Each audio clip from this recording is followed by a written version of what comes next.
semuanya, pada kali ini kami dari kelompok 5 akan menjelaskan bagaimana cara pembuatan nata de coco dengan menggunakan metode bioteknologi konvensional. Perkenalkan, nama saya Nisrina Namadia dengan nomor presensi yaitu 28. Halo semuanya, perkenalkan nama saya Devina Fatia Sahila dari presensi 6. Saya Damayanti Fajarin Samawan, presensi 5.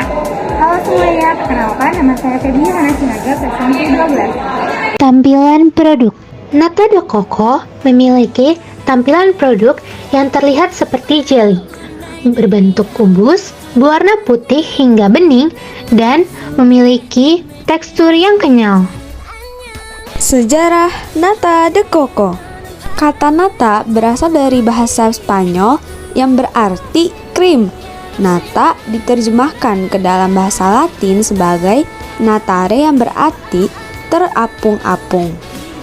Nata de coco di Indonesia sering disebut sebagai sari air kelapa atau sari kelapa. Nata de coco pertama kali berasal dari Filipina. Di Indonesia, nata de coco mulai dicoba pada tahun 1973 dan mulai diperkenalkan pada tahun 1975. Namun demikian, nata de coco mulai dikenal luas di pasaran pada tahun 1981. Nah, pada kesempatan kali ini kami akan menjelaskan bagaimana sih cara pembuatan nata de coco. Yuk tonton bareng-bareng. Bahan-bahan yang perlu disiapkan antara lain adalah: yang pertama, siapkan starter nata de coco sebanyak 20 ml. Kemudian, air kelapa sebanyak 1 liter, lalu ZAA atau urea atau food grade sebanyak 0,5 gram, dan cuka sebanyak 50 ml, lalu gula sebanyak 100 gram, dan penyaring sebagai alatnya, dan beberapa lembar koran. Yuk kita masuk ke cara pembuatannya. Yang pertama, masukkan 1 liter air kelapa yang telah disaring ke dalam panci. Kemudian panaskan air kelapa di atas kompor dan tunggu sampai mendidih.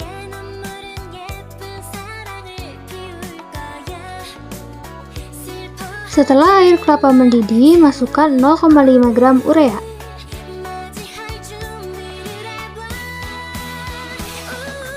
Lalu masukkan 100 gram gula pasir.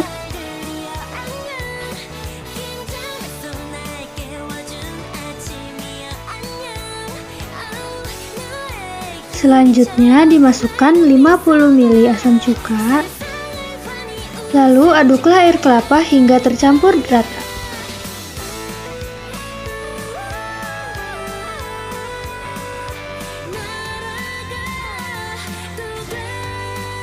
Setelah mendidih, siapkan wadah untuk nata de coco.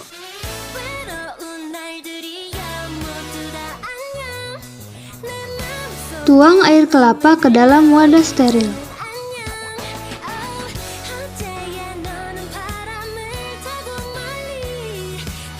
Tunggu hingga dingin.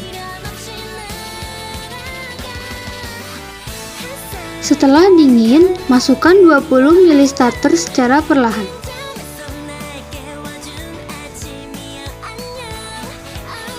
Lalu tutup wadah dengan koran. Simpan wadah dan pastikan tidak ada goncangan, tumpah, dan lain sebagainya.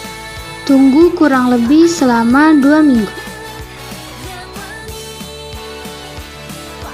Setelah itu, potong nata de coco menjadi bentuk dadu. Nata de coco dapat digunakan sebagai pelengkap minuman. Bisa ditambahkan dengan sirup atau perasa lainnya. Selamat mencoba! Reaksi fermentasi pembuatan nata de coco. Pada proses metabolismenya, selaput selulosa ini terbentuk oleh aktivitas Acetobacter psyllinum terhadap glukosa.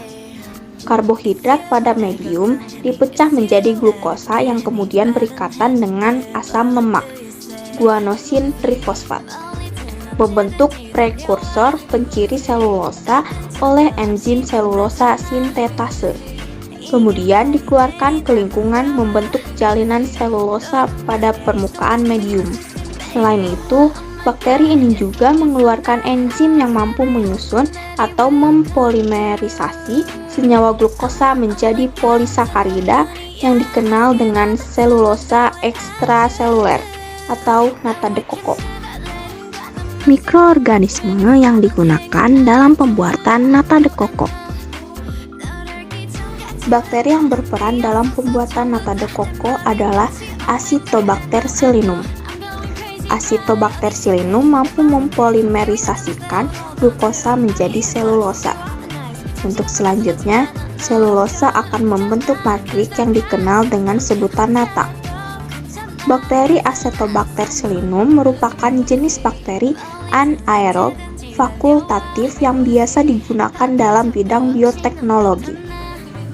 Acetobacter psyllinum merupakan jenis bakteri yang menguntungkan bagi manusia karena dapat menghasilkan produk yang bermanfaat.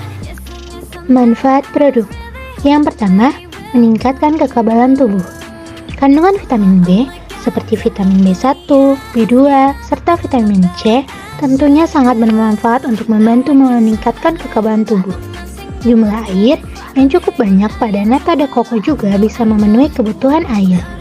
Yang kedua, aman dikonsumsi penderita diabetes.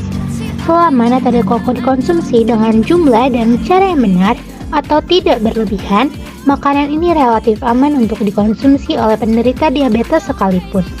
Hal tersebut mengacu pada kandungan kolesterol yang tidak terlalu banyak. Yang ketiga, tidak mengganggu proses diet. Jika mengacu pada jumlah kalori yang terkandung dalam nata de coco, maka tentunya tidak akan berpengaruh bagi pelaku diet. Nata de coco memiliki kemampuan untuk mengikat air dan menyerap karbohidrat dengan baik. Yang keempat, memperlancar pencernaan dalam tubuh. Jika sedang mengalami sembelit, maka nata de coco mempermudah proses buang air besar. Hal ini dikarenakan kandungan serat di dalamnya yang cukup tinggi. Konsumsilah nata de coco secara rutin tetapi tidak berlebihan untuk mencegah efek samping kesehatan yang mungkin terjadi. Assalamualaikum warahmatullahi wabarakatuh.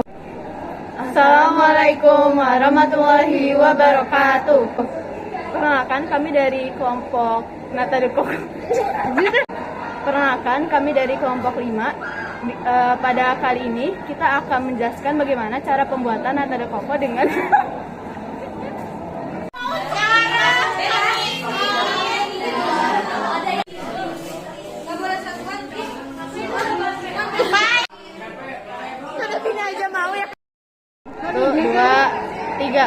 Assalamualaikum warahmatullahi wabarakatuh. Ya kayak gitu.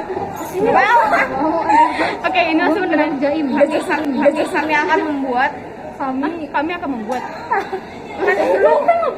Oh iya, kami akan menjelaskan. Oh, iya, ulang dari situ lagi. Menjelaskan tentang apa? Kan enggak nata de coco di bawah tadi. Saya yang bibitnya yang terjadi nih yang terjadi ulang. Oh iya. Oke. 1, 2, 3.